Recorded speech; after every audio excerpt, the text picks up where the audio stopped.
Can we just pretend this movie never happened? That'd be great. Hello, everyone. I'm author R.L. Raintree. This is Reels and Reads, where I give honest reviews and occasional spoilers. Today I'm reviewing Peaky Blinders, The Immortal Man, starring Cillian Murphy and Barry Keoghan.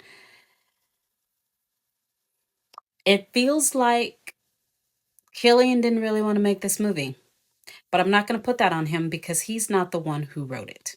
So the basic premise of this film is essentially catching back up to some of the characters that are still alive, I should say.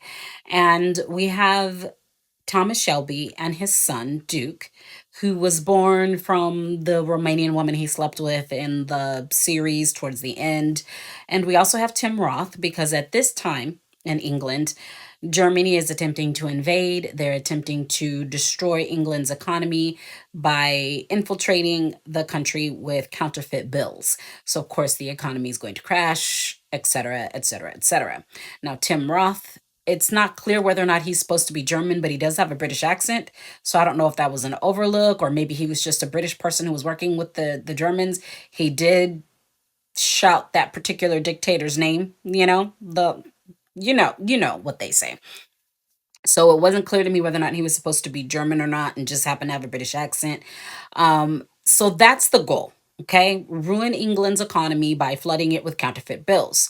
Now, Duke is a fatherless child. Okay, he's the type of child who didn't get to spend any time with Thomas Shelby. Thomas Shelby has completely withdrawn from the world, so he can write a novel.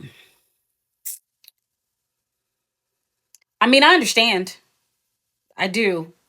Um, we're just gonna move right on past that. Okay, we're gonna move right on past that. So Duke is basically taking over the Peaky Blinders, him and a couple of gentlemen that you may or may not remember from the end of the series. So basically, it's the younger generation of the PBs, and he's doing the usual stuff, but it's nowhere near as sophisticated as Thomas Shelby. It's very lowbrow. They took important positions in government so that they could basically torment people and extort people. Some people respect them, most people don't. Whereas with Thomas Shelby and his brothers and everyone, people had a lot more respect for them. Now, Thomas Shelby, while he's home writing his novel, keeps seeing the ghosts of his past. His daughter Ruby, his dead wives, his brother. I mean, everybody. He's seeing everybody. And it doesn't help that there's a graveyard on the property. So he's not quite well. Now, his dead wife's twin sister, which I thought was a little okay, she comes. They bang the headboard. And suddenly he feels motivated to get involved in his son's life. Like she's been asking him for years. So has his own blood sister, Ada. They've been begging him for years to come get involved. Listen, your son is out in the streets. Your son is up to no good. You got to come do something with this. And he's like, no, I must write my novel. So for some reason, the power of the coochie is what brought Thomas Shelby out of his mansion and away from his typewriter. Not quite, because there's a scene where he's on the boat with the damn typewriter. That was interesting. So let's talk about what I liked, okay? Because if I go any further with what happens in this film, it'll pretty much, I will have told you the whole thing because it is very plot light. All right. What I did like about this film is Barry Keoghan's performance. I mean, even Cillian Murphy's performance wasn't what I expected from him.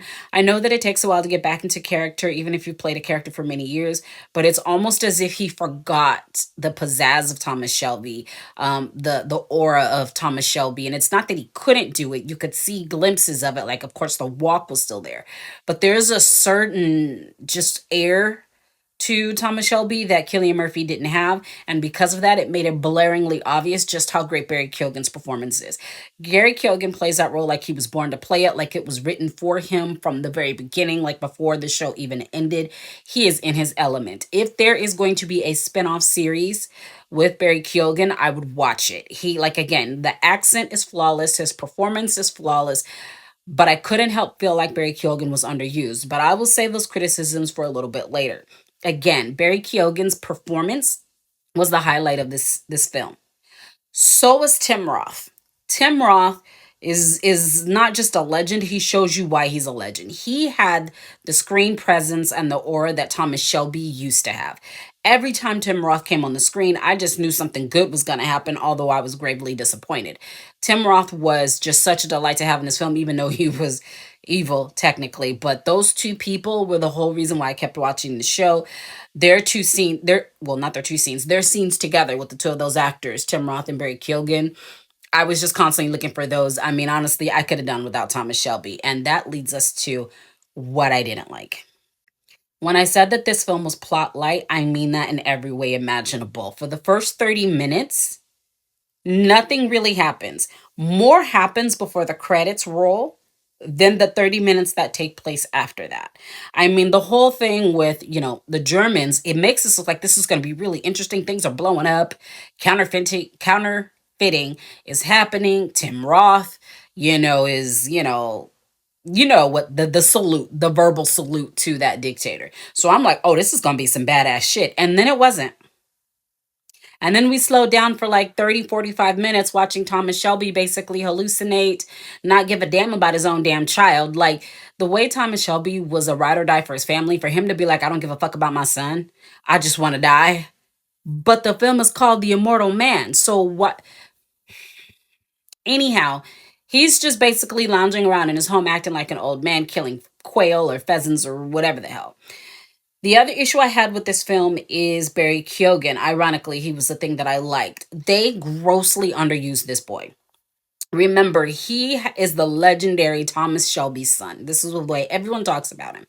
And the things that he does is like petty crimes. He's not sophisticated. He's not organized. He doesn't have any real plans. He gets played for a fool. I mean, he might as well be, a 10-year-old child out here running these streets. You would expect someone who people feared that much, at least the way they set up Duke's character. Someone who's feared that much would have so much more sophistication and would be so much more ruthless. And it just wasn't there. It was at that borderline, but it just wasn't there. It never rose to anything memorable as far as his criminal activities, his criminal personality. We never got to see him truly be brutal. We did see him do a couple of horrible things, but we really didn't get to see that brutality, that thing that would make a mother or an aunt so concerned for this child that you're begging Thomas Shelby to come out of his hermitage and go be, a father to his son. The other thing I didn't like is Tim Roth was grossly underused. This man is coming from Nazi Germany. This man is here to destroy England. This man is diabolical, and Tim Roth is playing that a little too well for me. And then you give him nothing to do. You have the two of them together. You have this diabolical, manipulative mind of Tim Roth's character with Barry Keoghan's character who's thirsty for the crown. And you can come up with something more, I don't know, something with more bite, something. I mean, obviously, what they were doing is bad enough. I just expected more ruthlessness. You have to remember how this show had all kinds of things going on. When Adrian Brody pulled up on Peaky Blinders, he was someone to fear. He had charisma. He did things that let you know he was him. And Tim Roth's character let you know that he was him. We're told that Duke, which is Barry Keoghan's character, is him, but we never really see anything. Like, we never truly see anything, and that is highly frustrating. And I think I have a moth in my room. I'm gonna have to kill that thing. I'll be right back. Alas, the moth did not escape me, and neither will this film escape my review. Listen, I gave this film 2 stars, and the reason I took away 3 stars is as follows. Number one, this plot was empty and lethargic. It gave the impression that perhaps Cillian Murphy was so over Peaky Blinders, but was only doing this because the fans really wanted to see a film. They really wanted to see something happen, and so it felt obligatory. The Bone Temple, which was the 28, I think it was 28 years later, the Bone Temple, not the separate movie, but the movie that came before the Bone Temple movie. I guess it was just 28 years later is the film. That felt like it was obligatory as well. Like it was just something to get the fans to shut up about it. And spoiler alert for that, Cillian Murphy didn't appear in that. So my issue is that this film, The Peaky Blinders, An Immortal Man, feels like he didn't really want to do this. It was just obligatory. People wanted it so bad, so he gave them what they wanted. But every scene in this film came off as, I don't want to do this. I'm sick of this character. I'm done. Let this be it. Be happy you have this. It also set up for a potential spinoff, and I loathe when people treat a project as a launching pad, but not its own project.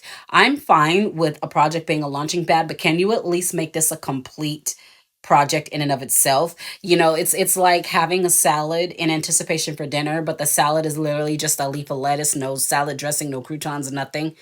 It's like, I get it. A meal is coming behind us, but can I at least have a decent salad? That's what this feels like. It was such a waste to have Barry Keoghan in this. It was such a waste to have Tim Roth in this. You didn't give them anything to do. So it lost a star for having a weak plot. It also lost a star for wasting two incredible actors who were giving their performances everything they've got. It was just like, is this what we're doing with them? Like, you really could have done more. And it also lost another star because this film, the main star of this film, based off of marketing and everything, is Thomas Shelby.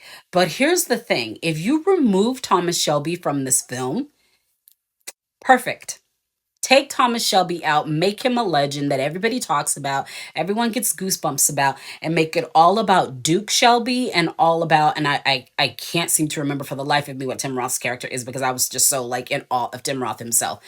This film could have just been the two of them as the main protagonist, or I should say anti-hero, and the villain. Like, these two together played off each other so well. I mean, this was really excellent. I feel like they could have just made it what it was, and then when we really needed Thomas Shelby, we could have had him pull up. We could have had him pull up and be like, yeah, what you're not gonna do is fuck with my son like that. I may be uninvolved. I may be a bit of a deadbeat, but the line is here in the sand. Like, maybe if Duke couldn't beat, Tim Roth's character, then Thomas Shelby pulls up to the set to let him know, yeah, I'm still him. Yeah, I'm an immortal man. I'm still here. So just because you don't see me don't mean I ain't there. That would have been so much better than what we got. Again, lethargic, empty plot, dragged on. And of course, how could I forget? The soundtrack was incredibly terrible. It was so distracting. There'd be moments where you're taking in the levity of what just happened, and there's some shoutings. Like, the lyrics are like too on the nose, and the singer's just shouting the lyrics. It's like in CSI, the yeah, imagine that in the middle of a moment where somebody just got murdered in front of you and you're devastated that that person is dying. And instead of being devastated the person is dying, you've got this shouting in your freaking ear. Listen, they missed an opportunity to make this a fantastic film. They missed an opportunity to set it up for Barry Keoghan to come back in a separate series. Even if it wasn't a series, this could have been a film series. And I would definitely watch. I don't like what they did with Tim Roth's character. And this is where I'm going to move into the area of light spoilers. Tim Roth's character does not make it to the end, and I feel like that was a major mistake. I feel like his character should have stayed around to potentially be a villain in the future when it comes to Duke. Um, yeah, it's just like, did you need me in the writing room? I hate to be arrogant, but I feel like if I had been in the writing room, this movie wouldn't have been so bad. People said it was trash, and I was like, people say things are trash all the time. That's just because people don't like, plots. They just want all the action. And no, there was no real plot to this film. I'm so sorry to tell you that. So once again, 2 stars.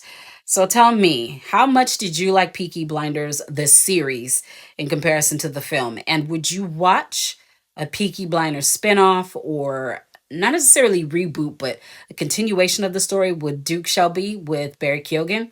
Because I know I would. Let me know in the comments. Thanks for watching.